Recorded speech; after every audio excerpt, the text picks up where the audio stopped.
वो प्लान जिससे आपकी AIR 1 आई, इस प्लान को अभी अपन सीक्रेट रखते हैं, ये अपन बाद में बताएंगे लोगों को। अर्घ्यदीप ने स्टेट बोर्ड का एग्जाम से लेकर NEET, JEE mains, JEE advance सब चीजें फोड़ रखी है। इस लास्ट के टाइम पर ऐसा रहता है कि बच्चे के कई बार टेस्टों में कम नंबर आते हैं तो वो डीमोटिवेटेड हो जाता है, उसको अंदर से ऐसा लगता है कि शायद अब मुझसे नहीं हो पाएगा। समरी पढ़ने के बाद में आता हूँ तो समरी से क्वेश्चन आपको लगता होगा कि नहीं आता है, पर ऐसा नहीं, कुछ कुछ क्वेश्चन समरी से भी आता है। जैसे कि सीएनएस में बहुत इंपॉर्टेंट है, सीएनएस वाले सब चैप्टर में, नर्वस सिस्टम वाले चैप्टर में आप समरी जरूर पढ़े, क्योंकि मिड ब्रेन का फंक्शन सिर्फ समरी में लिखा है। Hello everyone, once again welcome back to my YouTube channel. I am Sudhanshu, currently third year MBBS student at government medical college. In 2023 में मैंने नीट और जेई दोनों ही एग्जाम को बहुत बेहतरीन रैंक के साथ क्रैक किया है और अब से नीट 2026 के एग्जाम में लगभग 60 से 70 दिनों का समय बचा है और ये time one of the most important time है।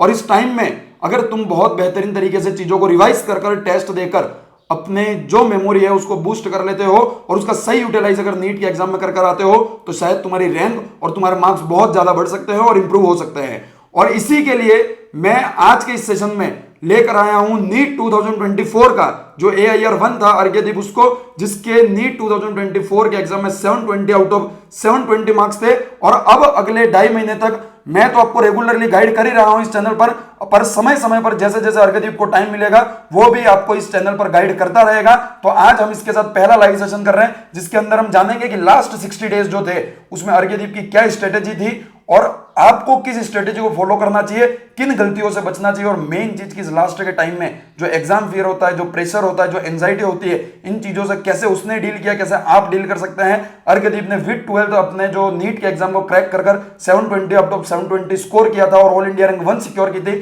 तो ये बहुत बड़ी बात होती है क्योंकि आज हर नीट का तैयारी करने वाले बच्चे का सपना होता है कि मेरी ऑल इंडिया रैंक 1 आए, मुझे एम्स दिल्ली से पढ़ना है। और आज उसका जीता जागता एग्जाम्पल जो है वो आज हमारे साथ है अर्घ्यदीप, जिसकी ऑल इंडिया रैंक 1 आई है नीट के एग्जाम में 2024 में 720 आउट ऑफ 720 परफेक्ट स्कोर आया है और आज वो एम्स दिल्ली में है। तो अब वो उससे अपन बात करेंगे कि कैसे अपनी क्या स्ट्रेटेजी रहनी चाहिए, जिसके अंदर अपन बहुत सारे पॉइंट पे बात करेंगे कि लास्ट 60 टू 70 डेज में सब्जेक्ट वाइज अपनी स्ट्रेटेजी क्या होनी चाहिए, साथ में अपनी टाइम मैनेजमेंट कैसा होना चाहिए, साथ में हमको रिवीजन कैसे करना चाहिए, टेस्ट कैसे देने चाहिए और उसके बाद हम बात करेंगे लास्ट में कि एंजाइटी और प्रेशर को कैसे मैनेज करना है। और एट द एंड हम एक रैपिड फायर क्वेश्चन रखेंगे जिसमें 4 से 5 क्वेश्चन अर्घ्यदीप को पूछेंगे कि उनकी जर्नी के बारे में क्या थे। ठीक है, तो शुरू करते हैं। सबसे पहले हम इंट्रोडक्शन लेते हैं। हेलो अर्घ्यदीप, कैसे हो तुम? हेलो सुधांशु एंड हेलो तुम्हारे सारे फॉलोअर्स को, व्यूअर्स को और जो भी ये वीडियो देख रहा है और सारे नीट एस्पिरेंट को पहले बात तो कांग्रेचुलेशन कि तुमने मेन जो फेज है प्रिपरेशन का 2 साल या 3 साल जो सिलेबस कंप्लीट करना होता है वो आपने ऑलरेडी कंप्लीट कर चुके हैं। तो अभी टाइम है उसको सिर्फ शाइन अप करने का, उसको शार्पन अप करने का 2 महीने में, और वो भी सिस्टमेटिक तरीके से। मैं आपको बताऊंगा as a state board student कि मैंने कैसे इसको ये करा था, शार्पन अप करा था, इसको ब्रश अप करा था, और कोई भी स्टूडेंट को कैसे कैसे करना चाहिए टू रीच द 720 वाला गोल या फिर इवन 700 प्लस वाला गोल। तो मेरा नाम है Arghyadeep, I am from Kolkata West Bengal and मेरा 2024 में मेरा वेस्ट बंगाल बोर्ड्स में वेस्ट बंगाल रैंक 8 था एंड नीट में ऑल इंडिया रैंक 1 था। जेई मेन में 99.8 परसेंटाइल था और जेई एडवांस में मेरा रैंक 2600 के करीब था। तो आप लोगों को मैं तो मैं अभी स्टार्ट करूंगा कि कैसे कैसे आपको जाना चाहिए। तो सुधांशु मुझे पूछेगा एक एक टॉपिक, उसके बारे में मैं आपको बताऊंगा। तो इंट्रोडक्शन में आप देख सकते हो कि यार अर्घ्यदीप ने स्टेट बोर्ड का एग्जाम से लेकर NEET, JEE mains, JEE advance सब चीजें फोड़ रखी है।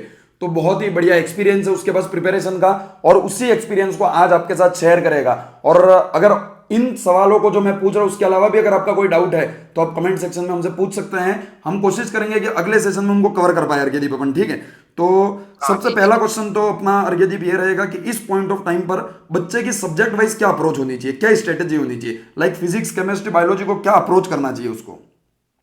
हाँ, तो पहले बात जो है तो मोस्टली सीबीएसई स्टूडेंट्स जो है उनका अभी तो बोर्ड एग्जाम चल रहा होगा 23 मार्च तक, जितना मेरे को पता है, या पीसीबी पीसीएमबी हो। तो अभी जो है, अभी जो एग्जाम चल रहा है जिनका, उनके लिए बताता हूँ। तो उनको अभी 12th चल रहा है, तो मैं ये मान के चल सकता हूँ कि उनका 12th का सिलेबस कंप्लीट है एंड वो रिवाइज भी कर रहे हैं इस टाइम के बीच में। तो जो पहला चीज उनको एग्जाम खत्म होने के साथ साथ स्टार्ट करना होगा वो है 11 का स्टार्टिंग। तो 11 को कैसे स्टार्ट करना है, तो हम सबको पता है कि हम सब सबके साथ ये हुआ है, मेरे साथ भी हुआ है कि 11th में कुछ कुछ टॉपिक्स हमको पीछे छूट जाते हैं, अच्छे से क्वेश्चन सॉल्व नहीं होते, उसका कंसेप्ट क्लियर नहीं होते। लास्ट के चैप्टर जैसे फ्लूइड मैकेनिक्स हो गया या फिर एसएचएम हो गया या फिर ऑसिलेशंस एंड वेव्स हो गया, वो वाले चैप्टर थोड़े बहुत ढीला रहते हैं, क्योंकि वो फिजिक्स के लास्ट में कोचिंग वाले भी सही से नहीं पढ़ाते, उसके बाद एग्जाम भी आ जाते हैं और 11th का भी एग्जाम आता है, तो उन सब में थोड़ा सा प्रॉब्लम हो जाता है। तो पहली चीज जो करना है आपको एग्जाम खत्म होने के बाद, जिनका एग्जाम अभी खत्म हो चुका है और जिनका 23 में या 23 मार्च या उसमें खत्म होगा, तो उसके बाद ही आपको 11th में ये वीक टॉपिक्स को करना स्टार्ट करना है। तो क्या कर सकते हैं आप जिस टीचर के पास भी पढ़ रहे हैं और या फिर जो वीडियो देख रहे हैं, ऑनलाइन रिसोर्स भी यूज कर रहे हैं, तो उनसे उन चैप्टर को आपको अच्छे से समझना है for physics and chemistry. This is very important. For physics तो बहुत बहुत इंपॉर्टेंट है कि आप कॉन्सेप्ट को स्ट्रेंथन करें, आप वो ज्यादातर ट्रिक्स और टेक्निक्स पे ना जाए, मोस्टली आप कंसेप्ट पे जाए सिर्फ 11th में। और बट वो बहुत फास्ट करना है कि मैं मान के चल रहा हूँ आपका खत्म है, बट जो वीक पॉइंट है उसको आप पहले फोकस करिए 2-3 दिन के लिए फॉर फिजिक्स एंड केमिस्ट्री।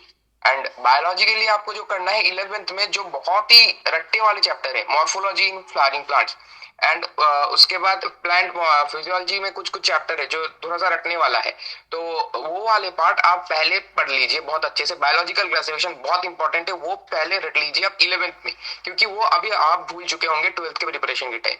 तो पहला चीज होगा कि to target the weak portions of class 11th। उसके बाद आपको जो टेस्ट सीरीज आप ले रहे हैं उनके हिसाब से उनका प्लानर कुछ ऐसा रहता है। मैं आकाश से हूँ, तो मेरा प्लानर ऐसा था कि पहले नॉर्मल जो टेस्ट सीरीज होते थे, तो वो फुल सिलेबस टेस्ट सीरीज शुरू होने से पहले एक 11th का फुल टेस्ट हुआ था, एक 12th का फुल टेस्ट। पहले 1/4 सिलेबस के होते हैं, फिर 1/6 के ऐसा कुछ होता है पहले, और फिर फुल सिलेबस होता है। अच्छा हाँ, तो वो 1/6 के जो हो रहे हैं वो बहुत इंपॉर्टेंट है, क्योंकि क्या होता है आप फुल सिलेबस टेस्ट पहले से लगाना चालू कर दोगे तो क्या दिक्कत होगी कि आपको एक एक चैप्टर से मुश्किल से 3 से 4 क्वेश्चन ही मिलेंगे एट द मैक्स। तो अगर आप 10 फुल सिलेबस टेस्ट भी दो तो 30 से 40 क्वेश्चन ही उस चैप्टर से, एक एक चैप्टर से आप लगा पाओगे। पर ऐसा तो नहीं कि उस 30-40 से बाहर कुछ नहीं है, आपको अगर कंसेप्चुअल एरर उस 30-40 क्वेश्चन से बाहर का कुछ क्वेश्चन का हुआ तो आप फंस जाओगे।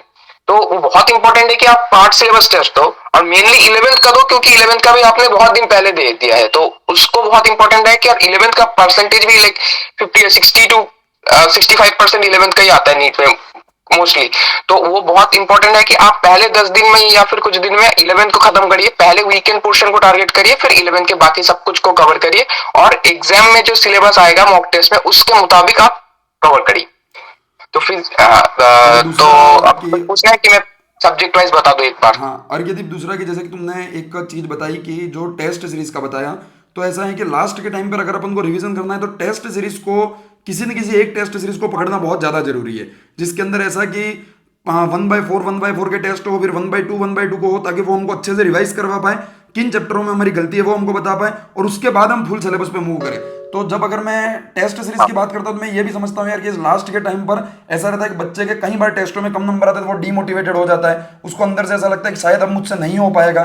तो इसीलिए मैंने क्या किया था कि जैसा कि मैंने तुमको पहले बताया कि अपन ने टेस्ट सीरीज प्लस मेंटरशिप का एक कॉम्बो बनाया था योद्धा बैच के अंदर, ठीक है, जिसमें आप सब लोग अगर नहीं जानते तो मैं आपको बताऊं, अर्घ्यदीप खुद हमारी जो 1-on-1 मेंटरशिप है योद्धा बैच जो है उसके अंदर AIR1 खुद अर्घ्यदीप आपको मेंटरशिप दे रहा है, पर्सनलाइज मेंटरशिप दे रहा है। हर वीकली वो खुद वहां लाइव सेशन ले रहा है जिसमें आप उससे पर्सनल बात कर सकते हैं, साथ में वो 1-on-1 मेंटरशिप भी दे रहा है, ठीक है। तो आप उसकी 1-on-1 मेंटरशिप भी ज्वाइन कर सकते हैं। तो आपको कुछ नहीं करना, हमारा ऐप सुधांशु MBBS को डाउनलोड करना, वहां पर आपको योद्धा बैच मिल जाएगा, योद्धा बैच को ज्वाइन कर लेना, वहां आपको टेस्ट सीरीज मिलेगी हिंदी इंग्लिश दोनों ही मीडियम में, और साथ में आपको मेंटरशिप मिलेगी ओनली 1499 में। और शायद मुझे नहीं लगता कि और किसी भी प्लेटफॉर्म पर इतने कम प्राइस में अर्घ्यदीप आपको 1-on-1 मेंटरशिप, वो भी एम्स के टॉपर्स के थ्रू, AIR1 के थ्रू और टेस्ट सीरीज मिल जाए, तो ये one of the best opportunity होगी। अगर आपको ट्राई करके देखना हो तो बेस्ट चीज होगी बच्चों के लिए। हाँ ये बात है। तो ये बताऊंगा कि मैं ज्यादा जो, क्योंकि मेरा टाइम शेड्यूल थोड़ा सा ये कम्पैक्ट है, तो 10 से 15 बच्चों तक ही मैं कर पाऊंगा ये 1-on-1 मेंटरशिप, तो वो उसके हिसाब से आप देख लेना, सुधांशु से बात कर लेना। बेस्ट अपॉर्चुनिटी अगर तुमको अर्घ्यदीप से 1-on-1 मेंटरशिप चाहिए, देखो वैसे सब बच्चों को अर्घ्यदीप वीकली आके गाइड करेगा ही करेगा, बट अगर तुमको उससे पर्सनल मेंटरशिप चाहिए, हमारी मेंटरशिप में ऐसा है कि हर बच्चे के ऊपर एक पर्सनल मेंटर अलॉट होगा, तो तुमको हर बच्चे को एक पर्सनल मेंटर मिलेगा। बट अगर तुमको Arghyadeep AIR1 as a personal mentor चाहिए तो जल्दी से जल्दी अगले 24 घंटे के अंदर ज्वाइन कर लो। बैच की लिंक मैंने नीचे डिस्क्रिप्शन में दे रखी है, ठीक है। अर्घ्यदीप अब हम बात करेंगे कि अपनी फिजिक्स केमिस्ट्री और बायोलॉजी की क्या स्ट्रेटेजी होनी चाहिए। हाँ, तो पहले आता हूँ मैं बायोलॉजी से, क्योंकि नीट वाले का मेन जो फोकस होना चाहिए वो फुल मार्क्स इन बायोलॉजी है। बायोलॉजी में एक भी गलती कभी भी नहीं होनी चाहिए, ठीक है, ये पहली बात है। क्योंकि जितना भी मुश्किल कर दे, दुनिया हिला दे क्वेश्चन में नीट के पेपर में, पर बायोलॉजी बाहर से मतलब कुछ भी नहीं पूछ सकते, वो सिलेबस के अंदर से ही पूछेंगे। ये बहुत इंपॉर्टेंट है कि आप बायोलॉजी को बहुत अच्छे से फोकस करो और उसमें 360 आउट ऑफ 360 लाने का एकदम फुल ऑन ट्राई करो। तो उसके लिए क्या करना है, उसके लिए आप लोग अभी तक आई होप 10 से 12 बार एनसीईआरटी पूरा पढ़ चुके होंगे। तो अगर नहीं भी पढ़े होंगे कोई प्रॉब्लम नहीं है, फिर से अच्छे से एक बार पहले से लास्ट तक आपको पढ़ना ही है। तो आपको अगर ऐसा लगेगा कि अभी तो एग्जाम स्टार्ट हो गए, अब तो एनसीईआरटी पढ़ने का टाइम नहीं, अब नोट्स पढ़ लेता हूँ, शॉर्ट नोट्स पढ़ लेता हूँ, तो अभी भी मैं बोलूंगा कि अभी भी आपके पास अप्रैल है, अप्रैल पूरा महीना है, मार्च पूरा महीना है। तो इसका मोस्ट इंपॉर्टेंट पार्ट आपका रहेगा कि आप एनसीईआरटी दोबारा एक बार, एटलीस्ट एक बार पूरा one from the start to the end पढ़ लीजिए। और उसमें भी बहुत इंपॉर्टेंट है कि आप उस पार्ट को फोकस करिए जिसमें आप प्रीवियस एग्जाम्स में गलती कर चुके हैं, ठीक है। ये बहुत इंपॉर्टेंट है कि कुछ कुछ पार्ट है बहुत वोलाटाइल होते हैं, कुछ कुछ लिंक लाइंस होते हैं बहुत ही इररिलेवेंट होते हैं, मतलब एक दूसरे से कोरिलेट नहीं होते, पर फिर भी एनसीईआरटी ने एक सेंस लगा रखा है, देयरफॉर लगा रखा है। तो असर्शन रीजन में वो पूछेंगे तो उसमें फर्स्ट ऑप्शन लगेगा कि करेक्ट असर्शन है विद करेक्ट एक्सप्लेनेशन भी है। तो ये बहुत इंपॉर्टेंट है। बैक्टीरियोफाज वाले जो बायो इंजीनियरिंग वाला चैप्टर है, जिसमें बायोटेक्नोलॉजी वाला एप्लीकेशन वाला चैप्टर है, उसमें कुछ कुछ जगह पर ऐसे सेंस के वर्ड्स है, तो वो वाला चैप्टर आप बहुत अच्छे से पढ़िए। और जो समरी पढ़ने के बाद में आता हो, तो समरी से क्वेश्चन आपको लगता होगा कि नहीं आता है, पर ऐसा नहीं, कुछ कुछ क्वेश्चन समरी से भी आता है। जैसे कि सीएनएस में बहुत इंपॉर्टेंट है, सीएनएस वाले सब चैप्टर में, नर्वस सिस्टम वाले चैप्टर में आप समरी जरूर पढ़े, क्योंकि मिड ब्रेन का फंक्शन सिर्फ समरी में लिखा है। बायोलॉजी एनिमल किंगडम में आप समरी पढ़े तो उसमें मोस्ट प्रिमिटिव कोऑर्डिनेट लिखा है, जो आपको लगेगा वो नहीं, वो आंसर अलग है, उसमें समरी में कुछ अलग लिखा है। कुछ कुछ जगह पर समरी में थोड़ी बहुत गलती भी है, जैसे रेस्पिरेशन इन फ्लावरिंग प्लांट्स और फोटोसिंथेसिस वाले चैप्टर में एनएडीपीएच की जगह एनएडीएच लिखा है, या फिर रेस्पिरेटरी वाले चैप्टर में एनएडीएच की जगह एनएडीपीएच लिखा है, वो आपको अवॉइड नहीं करना। क्योंकि क्योंकि क्योंकि ये कंप्लीटली गलत है। कभी भी रेस्पिरेशन में एनएडीपीएच नहीं आता, वो पूरा अलग प्रॉब्लम है। आप एमबीबीएस में जाओगे तो आपको पता चलेगा कि वो अलग सिस्टम है वो बनने का। तो वो कुछ कुछ चीजें गलत है। अगर समरी से मेन टेक्स्ट में कुछ गलती है तो मेन टेक्स्ट को प्रायोरिटी देना है, समरी को नहीं। पर समरी में कुछ कुछ इंफॉर्मेशन डायरेक्टली लिखा है जो कहीं और नहीं लिखा, वो आपको पढ़ना है। तो समरी वैसे पढ़िए, आप एक बार ही पढ़िए, पर उसमें वो मेन मेन टॉपिक्स आप अंडरलाइन कर लीजिए। और एक चीज जो मैं बताना चाहूंगा, वो जो मेरे फ्रेंड्स करते थे, वो भी अलग अलग मेडिकल कॉलेजेस में है, तो मैंने करा नहीं है, पर ये भी आप कर सकते हैं कि वोलाटाइल टेक्स्ट जो है, आपको पढ़ते पढ़ते आपने देखा होगा कि पूरा पैराग्राफ बोल सकते हो, पर एक दो लाइन आप बोल नहीं पाते, मतलब एक दो लाइन आपको याद नहीं आता सही से क्या क्या लिखा था वर्ड बाय वर्ड। तो वो क्या कर सकते हो, एक दो लाइन ऐसे, हर एक चैप्टर से 10-12 लाइन ही होंगे, तो वो एक डायरी में आप नोट कर लो, और वो एग्जाम के पहले दिन रात को वो डायरी सिर्फ पढ़ के चले जाओ कि हर एक चैप्टर से 10-12 लाइन लिखा है, जो बहुत ही वोलाटाइल लगा मेरे को, वो मैं पढ़ के चला जाता हूँ। ये बहुत इंपॉर्टेंट है बायोलॉजी के लिए। और बायोलॉजी के क्वेश्चन सॉल्विंग के लिए आता हूँ, तो बायोलॉजी के क्वेश्चन सॉल्विंग के लिए आप अगर किसी इंस्टीट्यूट वगैरह में पढ़ते हैं, आकाश वगैरह में, तो उनके पास एक एनसीईआरटी मैप्स करके होता है। एवन के पास भी कुछ होता होगा, मेरे को पता नहीं है। तो उसमें क्या होता है, उसमें कुछ कुछ कम कम लिखा हुआ रहता है, कुछ कुछ ज्यादा लिखा भी रहता है। तो लास्ट टाइम आप जब एनसीईआरटी पढ़ोगे, आपके पास अगर कोई ऐसा कंसेप्ट मैप या फिर कोई शॉर्ट नोट्स वाली बुक है, तो उसको आपको वेरीफाई करना पड़ेगा, रीजस्टिफाई करना पड़ेगा। जो इन्फॉर्मेशन कुछ कुछ ज्यादा आपको मिल रहा है, उस बुक के अंदर ही आप लिख लीजिए, क्योंकि लास्ट के 7 दिन आप एनसीईआरटी नहीं पढ़ सकते कंप्लीटली, तो वो करना है। अब आता हूं कि टेस्ट जब शुरू हो गया तब क्या करना है। तो टेस्ट जब 1/4 टेस्ट चल रहा है, तब तो हम पूरा पढ़ सकते हैं चैप्टर्स, पर आप फुल टेस्ट में क्या करेंगे। तो फुल टेस्ट में आपको ऐसा नहीं करना, आपको देखना है कि प्रीवियसली पार्ट सिलेबस टेस्ट में आप क्या क्या क्वेश्चंस आपने गलत किए थे, उन चैप्टर को आप एक बार पढ़िए। और रात को सोने से पहले एज अ स्टोरी बुक, जो नाइट टाइम स्टोरी बुक पढ़ते हैं वैसे आप थोड़े थोड़े करके एनसीईआरटी पढ़ते जाइए। वो इररिस्पेक्टिव ऑफ द सिलेबस वो आप पढ़ते जाइए, क्योंकि आपके अनकॉन्शियस मेमोरी में आप पढ़ेंगे, एमबीबीएस में आके अनकॉन्शियस मेमोरी में वो स्टोर होता जाता है। वर्ड आपको कभी भी दिख जाएगा, कभी भी नहीं आया, कोई भी क्वेश्चन में नहीं आया, नीट में आ गया, तो वो आपके माइंड में स्ट्राइक करेगा।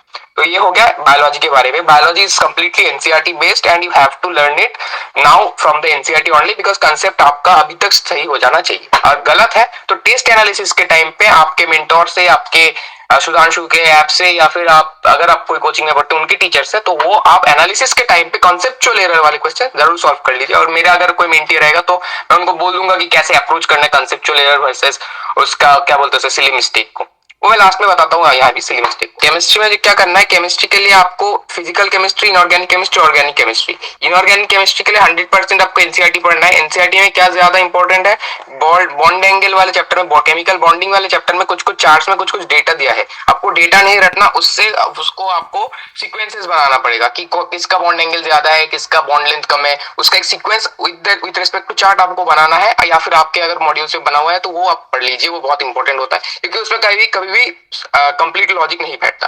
तो इनऑर्गेनिक के लिए कंप्लीटली एनसीईआरटी पढ़ना है, एक बार रिवीजन करना है उसको, एंड क्वेश्चन, और उसको सबसे कम टाइम देना है एग्जाम पेपर में, केमिस्ट्री में सबसे कम टाइम इनऑर्गेनिक कंप्लीट करना है। फिजिकल में बहुत इंपॉर्टेंट है, लोग सिर्फ सोचते हैं कि न्यूमेरिकल्स करना है, तो ऐसा बिल्कुल नहीं है। Physical chemistry of class 12 completely NCERT पढ़ना है, एनसीईआरटी के हर एक लाइन से क्वेश्चन आ सकता है। तो क्लास 12 की फिजिकल के लिए आप एनसीईआरटी पढ़ो, क्लास 11 के फिजिकल के लिए उतना एनसीईआरटी जरूरत नहीं होता, उसमें कंसेप्ट बहुत जरूरत है, इक्विवेलेंस वाले चैप्टर से हो, या फिर क्या जो भी अलग अलग केमिकल काइनेटिक्स भी बहुत इंपॉर्टेंट है फॉर न्यूमेरिकल्स बेसिस, एंड बहुत आसान भी है। तो आप वो न्यूमेरिकल्स के साथ साथ थियरी का भी ध्यान रखो, and theory mainly from physical of class 12 and NCERT. And organic के लिए बाहर से कुछ नहीं करना, ऑर्गेनिक के लिए जो जो रिएक्शंस उसमें है एनसीईआरटी में है चैप्टर में वो पढ़ना है, उसके साथ साथ एक्सरसाइज में और लास्ट में एनसीईआरटी की एक्सरसाइज में जो जो रिएक्शंस है, जो जो क्वेश्चंस है वो भी बहुत अच्छे से करना है। नॉमेनक्लेचर के लिए बहुत बाहर का कुछ नहीं करना, एनसीईआरटी के जो जो फोटोज है, फोटोज के नीचे नीचे उसके नाम लिखे है यूपीएससी, वही डालते हुए एनसीईआरटी से डायरेक्टली, तो वो बहुत अच्छे से आपको करना है। पॉलीसाइक्लिक एरोमेटिक कंपाउंड वो भी अच्छे से करना है, एक बार देख लेना है उसका नाम क्या है, उसको सिर्फ आप जो फोटो है वो उतना काफी है लास्ट के। और उसके बाद कौन सा आता है, उसके बाद फिजिकल हो गया, अच्छा ठीक है, तो उसके बाद फिजिक्स में जाता हूँ। तो फिजिक्स बहुत इंपॉर्टेंट है कि physics is the most easy part two manage in the last time, because mostly तो कॉन्सेप्ट होते हैं, तो उसमें आपको ज्यादा कुछ करना नहीं है। आप क्या कर सकते हैं, एनसीईआरटी एकदम लेटेस्ट एनसीईआरटी खरीदे और उसमें पॉइंट्स टू पंडर करके कुछ चीज लिखे रहते हैं एंड समरी लिखा रहता है, सिर्फ वो पढ़ लीजिए आप। अगर एक बार भी फिजिक्स के एनसीईआरटी नहीं पढ़े तो पॉइंट्स टू पंडर एंड जो समरी होती है वो पढ़ लीजिए। और जो जो डायग्राम्स है बहुत इंपॉर्टेंट है, डायग्राम्स के कैप्शन पढ़ लीजिए, क्योंकि डायग्राम्स के कैप्शन से क्वेश्चन आ सकता है, डायरेक्ट क्वेश्चन आ सकता है, आपको लगेगा आउट ऑफ सिलेबस है कुछ है, पर उस डायग्राम से किस पर क्वेश्चन आ सकता है। जैसे हमारा भी रोलिंग का एक क्वेश्चन आया था, डायरेक्ट डायग्राम से आया था, बहुत आसान था। तो ये एनसीईआरटी वाला पार्ट है वो आपको करना है, क्योंकि अभी देखा गया है कि ट्रेंड जो था 2024 में, तो उसमें बहुत ज्यादा थ्योरेटिकल क्वेश्चन आए थे।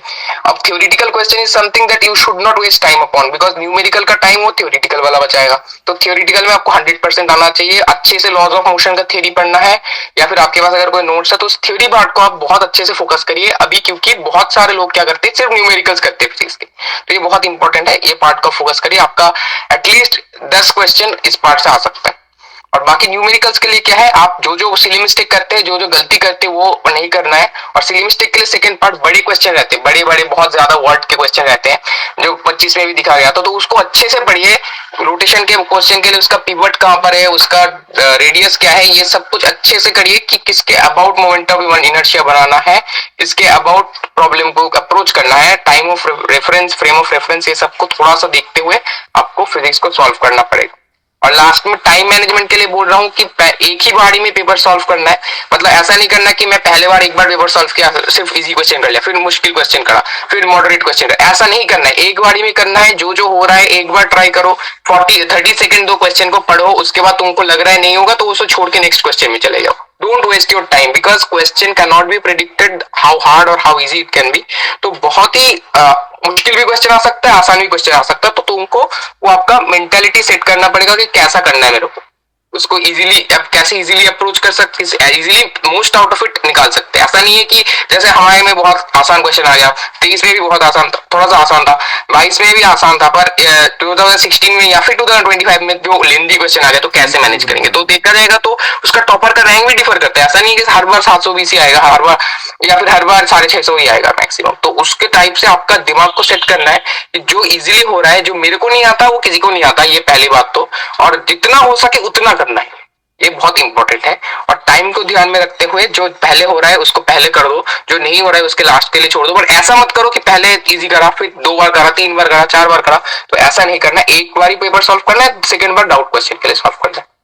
ठीक है, तो अर्घ्यदीप मुझे लगता है कि अपन ने सब्जेक्ट वाइज जो स्ट्रेटेजीज थी और मेनली किस तरीके से हमको लास्ट में रिसोर्सेज को यूज करना चाहिए वो हमने अच्छे से बात कर ली है। ठीक है, अब मेरे को लगता है कि अपने जो रिमेनिंग पॉइंट है उसमें एक तो टाइम मैनेजमेंट, उसके बाद रिवीजन और उसके बाद एग्जाम फियर को कैसे मैनेज करना, ये पॉइंट है।